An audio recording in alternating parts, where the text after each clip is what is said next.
The crash of the front door against the cabin wall nearly made me spill the steaming coffee in my hand.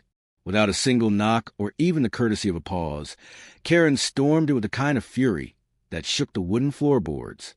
Her sharp heel stabbed the floor, as if she were trying to nail down ownership of the house with each step. "You can't just live here without HOA approval," she barked, waving a clipboard stacked with papers like they were holy scripture. I stood frozen, coffee in one hand, the other braced against the counter. She was in full attack mode, spitting accusations about illegal renovations and unpaid inspection fees, her finger jabbing at my chest like a weapon. But she didn't realize she wasn't the only audience here. Behind me, seated comfortably in my leather chair, sipping tea as if this intrusion were no more than a mild curiosity, was the state attorney general himself. He didn't move, didn't interrupt. He simply raised one eyebrow and watched Karen's outburst with quiet amusement. The absurdity of it almost made me laugh. Karen was charging in like a conquering general, convinced she held the power of the HOA. She had no clue she was about to wage war against the one man in the state who could dismantle her entire empire with a single word. And I knew in that moment this confrontation wasn't just about my cabin. It was about every threat, every fake fine, every intimidation she had ever thrown at the community. Karen thought she was walking into my living room to bully me. Instead, she had just stumbled into the most dangerous meeting of her life. The irony of it all was that before Karen's stormy entrance, the cabin had been a sanctuary of peace. Outside the wide windows, the lake stretched out like a sheet of polished glass, the morning sun bouncing off its surface in 100 shades of gold. The scent of pine drifted through cracks in the old wood, and a soft breeze whispered through the dock planks. This cabin wasn't just any property. It was my family's retreat, a piece of land with a history far deeper than the flimsy paperwork the HOA claimed gave them dominion. My grandfather had built the foundation. My father had extended the dock, and I had restored the cabin after years of wear.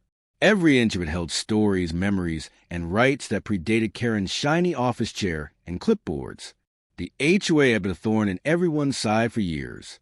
What had once started as a small neighborhood group to maintain a park had ballooned into a tyrannical machine, led by none other than Karen herself. She wasn't just the president. She was the dictator. Residents whispered her name like she was a curse, but no one dared stand up to her. She thrived on fear, threatening liens, fines, and even eviction notices that she had no real authority to enforce. That's where today's meeting came into play. The Attorney General wasn't at my cabin for a casual tea.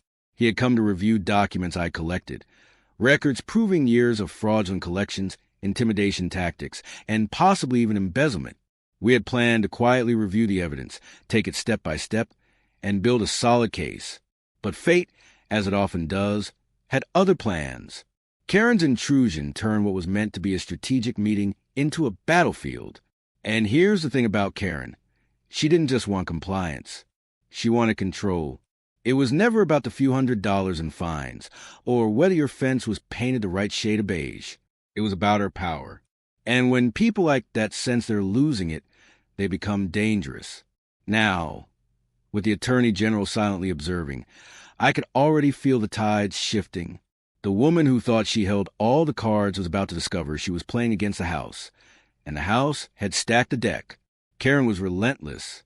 She slammed her clipboard onto my counter with a dramatic thud, sending a few loose papers sliding to the floor.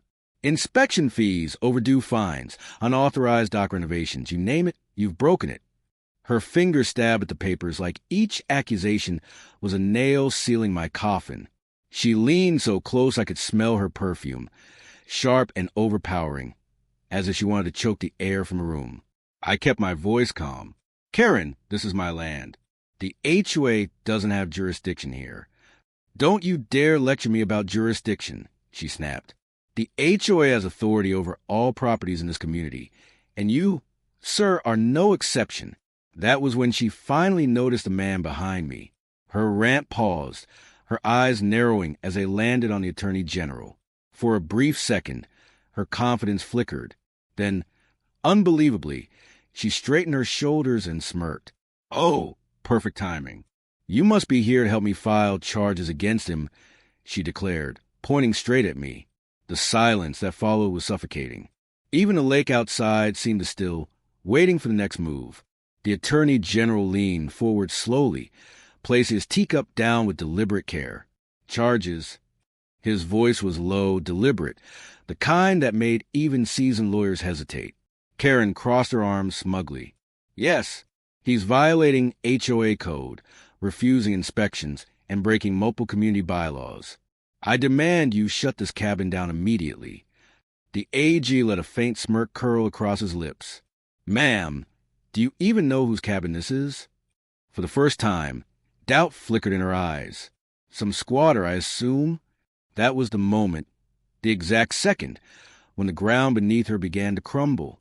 The Attorney General rose from his chair with a quiet authority that filled the room more than any of Karen's yelling ever could. He adjusted his jacket, straightened his tie, and fixed Karen with a stare that could cut through steel. This cabin, he said, his words measured, is state-protected property, and the man standing in front of you is the very person who helped me secure that protection. Karen's bravado faltered. Her face drained of color, though her mouth kept moving. I don't care who he knows. The HOA has rules, and rules must be followed. The AG smirk widened just enough to send a shiver through the air. He turned to me. I assume you have the paperwork. I gave him a slow smile. Oh, I've got more than paperwork. But I'll wait. The best part is still coming. Karen's eyes darted between us, confusion mixing with panic. She wasn't used to people not caving the moment she flexed her so-called authority. And now, she was standing toe-to-toe with the one man in the state she couldn't bully. The battle lines were drawn, and Karen had no idea she was already losing. Before Karen could retort, the front door swung open with a bang loud enough to rattle the windows. Two men stepped in, not police, but state enforcement officers. Their dark jackets bore the emblem of the State Enforcement Division, and instead of guns, they carried thick clipboards filled with documents. The taller officer nodded politely. Mr. Hayes, we're here for the scheduled review of protected shoreline access. Karen leapt at the opportunity, her voice shrill with triumph. Perfect timing. You're here to write him up for blocking lake access and violating building codes. Put it all down. Every last violation. The shorter officer frowned, glancing between us. And you are... Karen lifted her chin.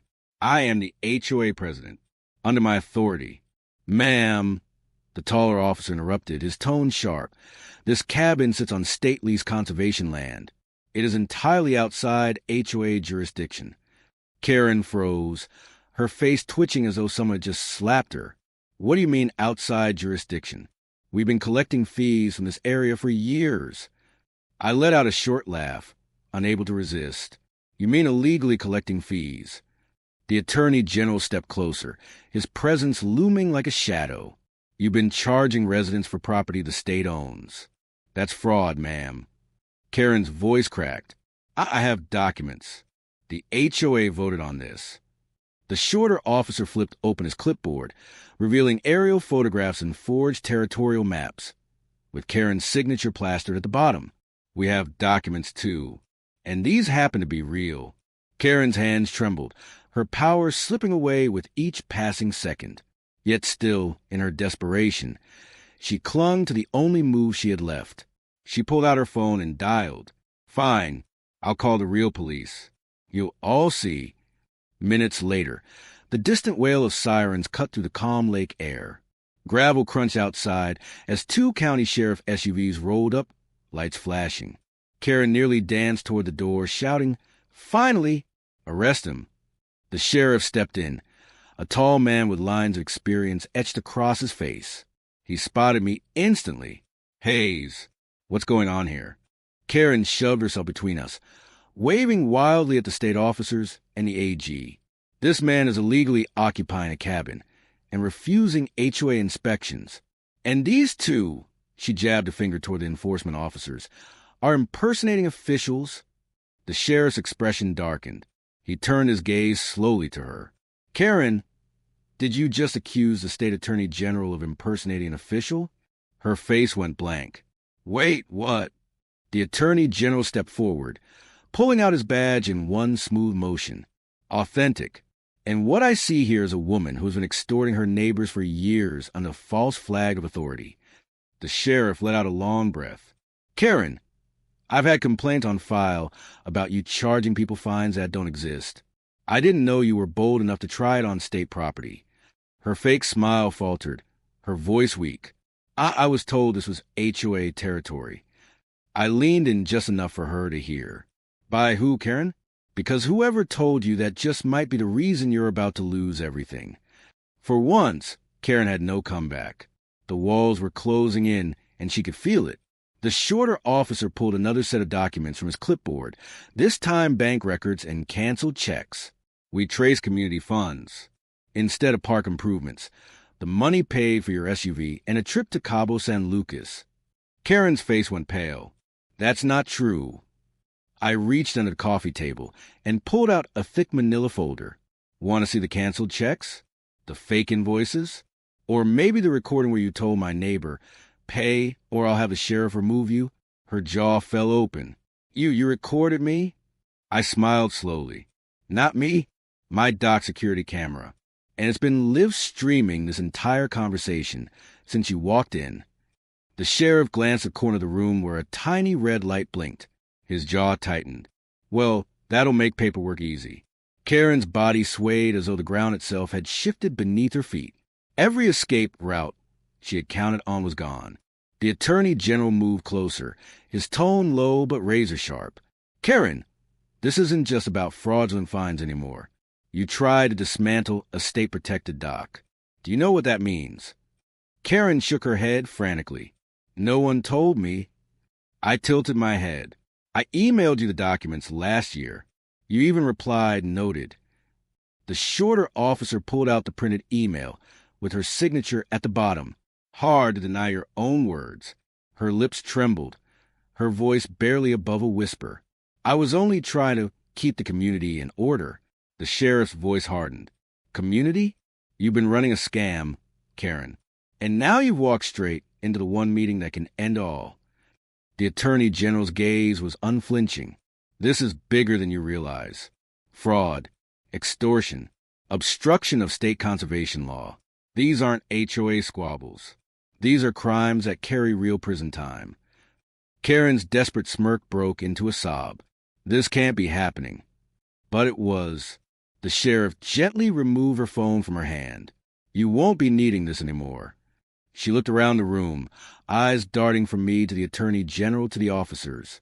For the first time, she seemed to realize that her empire of fake power had just crumbled into dust. I stepped closer, my voice calm, steady. You didn't lose because of me, Karen. You lost because you thought the rules didn't apply to you.